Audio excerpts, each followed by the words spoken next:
What's going on, man? It's Coach James. Welcome to Harmony on the Hardwood, a point guard's quest, episode 3 of the 2K IQ series. In episode 1, we discussed how great point guards make sure the team eats first. We focused on basket cuts, transition offense, and screen work. In episode 2, we learned how to efficiently get into our scoring moves. As the lead guard, we can't just jack up 20-25 shots every game and expect long-term success. But it's important to be able to activate that kill mode when needed. Today, we're going to talk about how the best point guards can put it all together, how they have the ability to read and react to the room on the fly, and adapt even if they aren't playing to the high standards that they maintain for themselves. But no matter how dark it gets, there are moments where you can find something positive, something to build on, and ride that energy back to where you need to be. Anyway, you clicked on this for basketball, so let's learn how to be the best point guard your teammates have ever played with and create that harmony on the hardwood.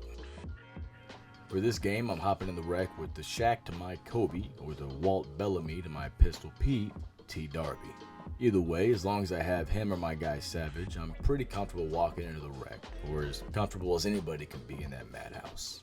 At the time I recorded this video, I've been playing pretty decent, but nothing compared to this dude.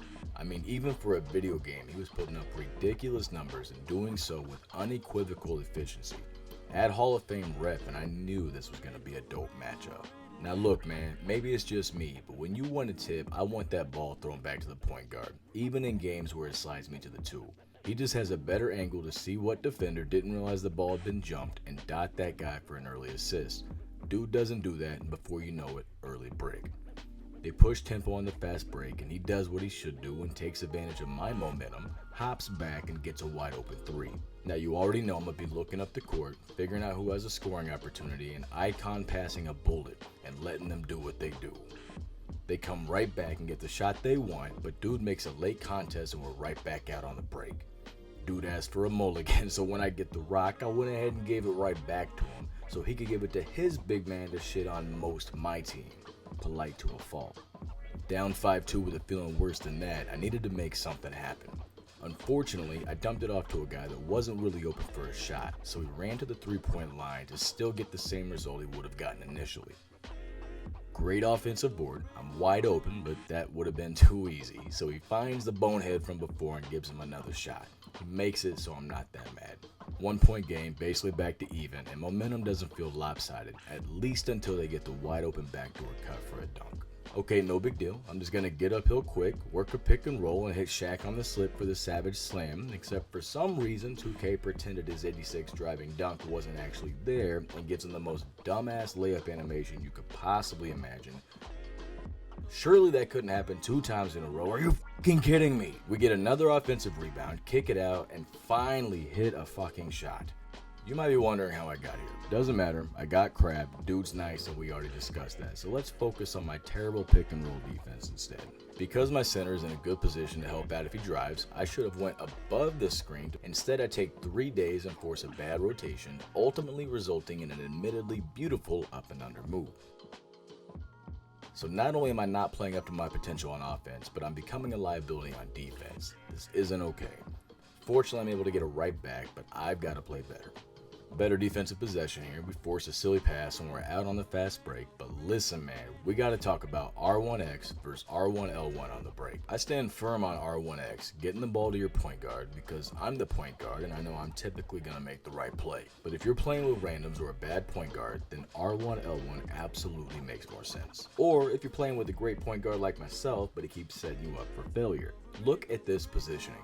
I leaked out and never stopped, keeping pace with the defense and making it all but impossible for me to catch the pass and make a play. So instead, they tip the ball out of bounds. He almost gets a turnover because of my stupidity. The guy streaking towards the basket doesn't get his easy points. They force a steal on the inbounds anyway, and then to cap it all off, they leak out for the fast break 3-pointer. You would really think this shit is scripted.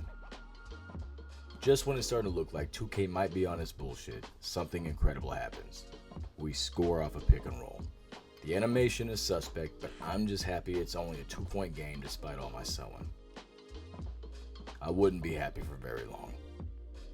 After this wide open 3 and that fast break dunk, what, you thought I wanted to see that shit? One thing is clear, it was about to get a whole lot worse before it got better. I wasn't kidding. By early second quarter, we were down 15 and it didn't look good. Something had to give. I hadn't really been able to read the defense well for playmaking or scoring, but I was able to dot the corner on an easy drive to get it back to 12, one play at a time. For what feels like the first time ever, I was on the positive end of one of those dumbass 2K catch animations, so I took the gift and promptly wasted it, throwing it to the middle instead of the shooter in the corner, and just like that, the break is dead. And after some questionable attack moves and an even more questionable pass decision, they find me the most dependable of shooters for that brick. Damn it, let me get that right back real quick. There we go. 9-point game. You reach, I teach, basketball 101. I neglected intelligence and now we're back down 12. High IQ play for my center. He knows the defense has been in the paint for a hot second and has to reset and get out, so he times it perfectly and basket cuts to the open paint. Poor positioning again. This really was a bad half for me. My guy is able to get into the paint and put the help defense in a bad spot. Almost gives up a nasty dunk. Luckily 2K blessed us and we're able to get out in transition and execute on our own dunk. I don't know, man, there's just something about 2K and even real basketball. If you take a selfish shot on a break, it almost always results in a brick. But on the flip side, when you get that offensive rebound and find the shooter spotted up, it's almost always money. Don't let a solid stat line at halftime fool you. I played a poor half from my standards. Aside from my matchup having 15 points and 6 assists on 75% from the field, I can prove it. I can't remember the last graph I made. I don't think this is the best way to represent the information, but it does a good enough job. I tracked every single possession of this game, threw it in a line chart to literally show you the impact a true point guard can have on the game. The blue bars are my impact based off points, assists, and turnovers. It's the closest thing I could think of for a plus minus in 2K. The red is my opponent's team, and mine's the black. Early in the game when I was playing especially bad, the impact was noticeable. We were down as much as 17 in the first. Embarrassing. In the second quarter, I started to play a bit better, and you can see the gap between the teams narrowing. This is a trend that'll continue to show itself in the second half, but let's get back to some film and check out the chart in a bit. We're able to start off the second half by forcing a turnover, a bad pass into a polluted paint, and we immediately get the ball out in transition for an easy dunk.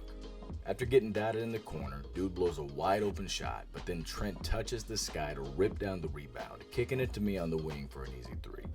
Off the missed shot, Trent intercepts the outlet pass and pushes it to me so I can navigate the rock through a tight window to our score for the dunk on 3 bodies. Yeah, I'd call a timeout too. Another rarity in 2K, some actually effective paint defense leads to another fast break. I have to take a slight detour around this dude, but then the same outcome, different play. They come right back down and find the backdoor cut, but what's that saying? Anything you can do, I can do better. I can do anything better than you. Same action, different side, tied again. Big board by Trent to one of those comical catch animations, but I'm still able to pull off a bit of wizardry on the pass for a nice 180 dunk right back into a tie. Uh-oh, someone quit. You know what that means. Excuse me. I need to get over to my spot and get me a 3-pointer. Up 3 to start the fourth. I size up my opponent, waiting on Trent for some pick and roll action. I see the center's way too high, so I get downhill to capitalize.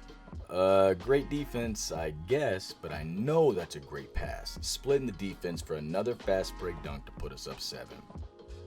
Nasty block by Trent. Throws the ball on the fast break, but dude is on some funny business, pouting so he doesn't take the easy dunk. Throws the ball to Trent, but his loss is my gain. Up 10, 3.5 to go. If you've ever hooped, you probably heard if you mess up on offense, make up for it on defense. That's literally how I tore my first ACL. Anyways, here I messed up on defense and needed to make up for it on offense, which I do right away. What's dope though is my teammate wanted to get a little get back too, so we stole that pill right back and basically flushed that game away. If that didn't do it, this failed alley-oop turned 3-pointer for me should probably end it.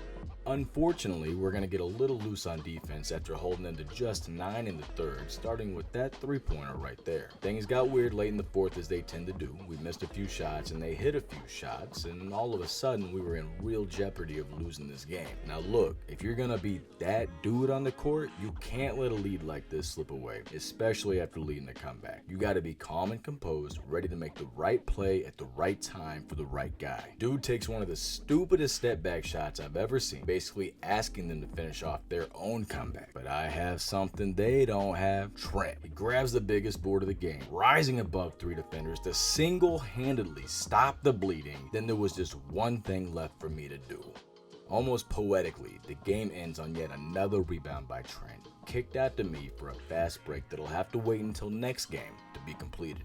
Here's a look at the chart now that it's all said and done, and I think the data helps prove my point. When I wasn't controlling the flow, not setting up my teammates or getting a bucket for myself, the gap widened between our score and theirs. But when I started playing the game how a great point guard should, everything started to change. As my blue bars go up, our score goes up, and theirs comes down. Anyway, man, I hope you guys enjoyed episode 3 of my 2K IQ Academy, Harmony on the Hardwood, a point guard's quest. When you can balance playmaking and scoring, stay composed in the face of adversity, and stay true to what you do, you can be the point guard that your team needs. Until next time, keep being great. I'm out.